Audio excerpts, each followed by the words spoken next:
저는 이 나쁘다 이거는 아닌데 굳이 이걸 받아야 하나 싶거든요. 그냥 같이 하면 좋아요 라고 말하면요, 솔직히 그냥 마케팅 멘트에 가깝습니다.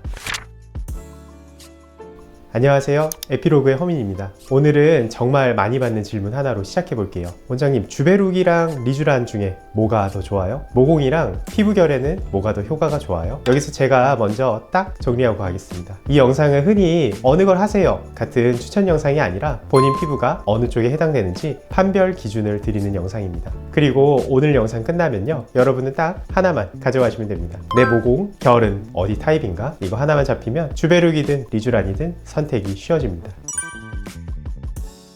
먼저 이 둘은 급을 비교하는 게 아니라 역할이 달라요. 리쥬란은 한마디로 말하자면 힐러, 회복 쪽이고요. 피부가 갑자기 예민해졌거나 장벽이 흔들리거나 컨디션이 무너진 상태에서 피부 환경을 정상화시키는 방향입니다. 반대로 주베룩은 한마디로 말하면 빌더, 만들게 하는 쪽입니다. 피부가 굉장히 좀 얇고 힘이 없거나 탄력이 떨어져서 모공이 늘어지신 분들, 잔주름이나 흉터 결이 고민일 때 콜라겐 합성을 유도해서 구조를 올려주는 방향으로 갑니다. 정리하자면 이겁니다. 리쥬란은 피부 컨디션을 회복해주고요, 주베룩은 피부 구조를 강화시켜줍니다.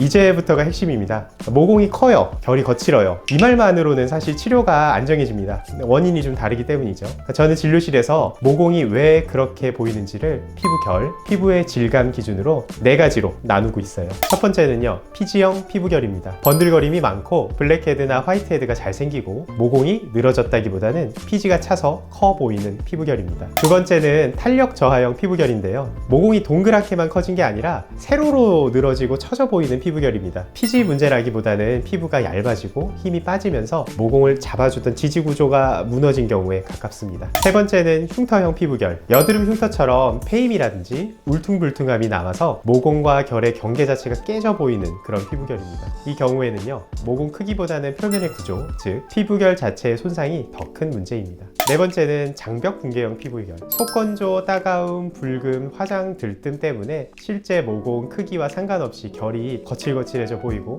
모공도 같이 도드라져 보이는 피부결입니다. 이건 콜라겐 이전의 피부 환경과 장벽이 무너진 상태라고 보시면 됩니다. 이 4가지를 구분을 안 하고 그냥 모공 줄여주세요 라고 시작하면 시술은 진짜 화려할 수 있는데 결과는 애매해질 수밖에 없겠죠. 먼저 리쥬란이 더 잘 맞는 케이스, 대표적으로는요, 장벽 붕괴형, 즉 피부가 예민 모드인 분들입니다. 예를 들면요, 세안하고 나오면 얼굴이 너무 당기고 뭐 하나만 발라도 따갑고 화장이 들뜨고 갑자기 트러블이 올라오고 홍조가 더 심해진 느낌이 들고, 이런 분들은요, 모공이 커 보이고 결이 거칠어 보여도 근본은 콜라겐이 부족해서라기보다 피부 환경이 무너져서 그렇게 보이는 경우가 많습니다. 이때는 구조를 올리자 전에 피부가 먼저 정상으로 돌아오게 회복시켜주는 게 더 우선이겠죠. 그래서 이런 타입에서 리쥬란 만족도 참 높습니다. 환자분들이 실제로 말씀하시는 체감도 보통 이렇습니다. 속 건조가 잡히는 느낌, 피부가 쉬곤한 느낌, 민감도가 내려간 느낌, 결이 정돈되면서 은은한 광이 올라오는 느낌. 그리고 리쥬란이 비교적 빠른 분들은요, 1, 2주만 해도 결쪽 변화를 느끼는 경우가 있습니다. 다만 리쥬란은 특히 어느 층에 얼마나 균일하게 들어가느냐, 주입 테크닉에 따라서 체감이 조금 달라질 수 있겠죠. 지금까지 리쥬란을 봤으니까요, 주베룩을 했을 때 훨씬 더 만족도 높은 케이스가 뭔지 한번 살펴볼게요.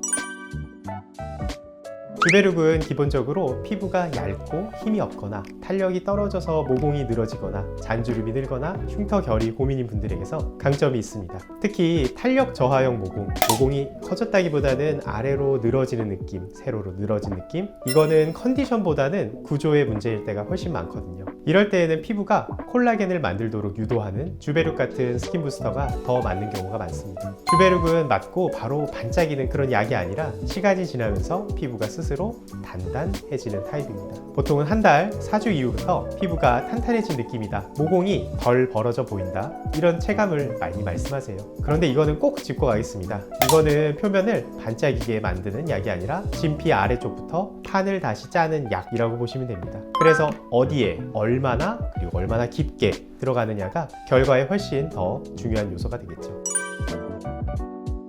원장님, 근데 주베룩 얘기가 나오면 요즘에 꼭 붓는 시술이 있더라고요. 포텐자 펌핑 팁이랑 같이 하면 더 좋다던데 이 조합을 실제로 어떻게 보면 좋을까요? 맞아요. 요즘 정말 많이 하죠. 통증도 덜하다고 하고 다운타임도 짧다고들 하니까요. 그런데 저는 여기서는 조금 냉정하게 구조부터 봐야 한다고 생각합니다. 펌핑 팁 방식은 구조적으로요. 약이 피부 안으로 딱 들어가는 게 아니라 밖으로 줄줄 새는 구간이 생길 수밖에 없습니다. 얼굴은 먼저 평평하지도 않고 부위마다 굴곡도 당연히 다 다르고요. 피부 두께도 조금씩 다 차이가 있고 그러면 현실적으로 어떤 부위는 많이 들어가고 어떤 부위는 거의 안 들어가는 일들이 생길 수밖에 없겠죠. 특히 주베룩처럼 콜라겐을 유도하는 약은 정해진 양, 정해진 층, 그리고 이것이 정확히 들어가는 것이 핵심인데요. 지금 말씀드린 것들이 흐트러지면 결과도 흐트러집니다. 그래서 저는 이렇게 합니다.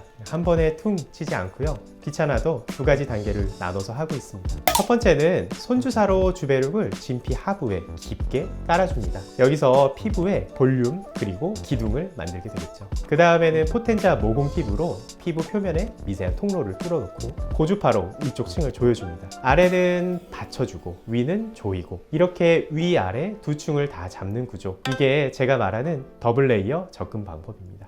그래서 저는 펌핑 팁 하나로 다 해결하자는 방식이 조금 아쉽다고 느낍니다. 물론 그렇다고 오해하시면 안 되는데요. 펌핑 팁이 무조건 나쁘다는 얘기는 아니에요. 다만 펌핑 팁을 한다면 설계가 정말 중요합니다. 그래서 펌핑 팁을 고민하신다면 최소한 이 세 가지 정도는 꼭 확인해 주세요. 첫 번째로는요. 주베룩을 얼마나 희석해서 쓰는지, 그리고 두 번째는 그 희석액을 실제로 피부에 얼마나 넣고 있는지, 마지막은 얼굴 부위별로 압이나 패스나 에너지를 다르게 설계하고 있는지. 이거 없이 그냥 같이 하면 좋아요 라고 말하면요, 솔직히 그냥 마케팅 멘트에 가깝습니다. 당연히 펌핑 팁의 장점도 있죠. 손주사보다 통증이 덜할 수도 있고요, 엠보싱이나 다운타임이 부담되는 분들에게도 선택지가 될 수 있겠습니다. 다만 주베룩을 제대로 쓰고 싶다면 편한 방식보다는 어디에 어떻게 쓰느냐, 이걸 먼저 보셔야 합니다. 부작용은 공통적으로 멍, 붓기, 붉은기, 통증이 있을 수 있고 대부분 수일 내 좋아집니다. 주베룩은 특히 결절, 뭉침, 이슈가 있을 수 있기는 합니다. 희석이나 주의 깊이 그리고 방식에 따라서 영향을 받을 수 있기 때문에 경험이 있는 의료진에게 받는 게 중요합니다. 포텐자도 당연히 장비이기 때문에 피부 두께나 부위별 자극 강도 조절이 중요하고요. 시술은 개인차가 있고요. 피부 상태에 따라서 설계가 달라집니다. 가능하면 피부층, 민감도, 목표를 먼저 전문가에게 꼭 진단받고 거기에 맞춰 계획을 잡는 것을 추천드리겠습니다. 오늘도 시청해주셔서 감사합니다.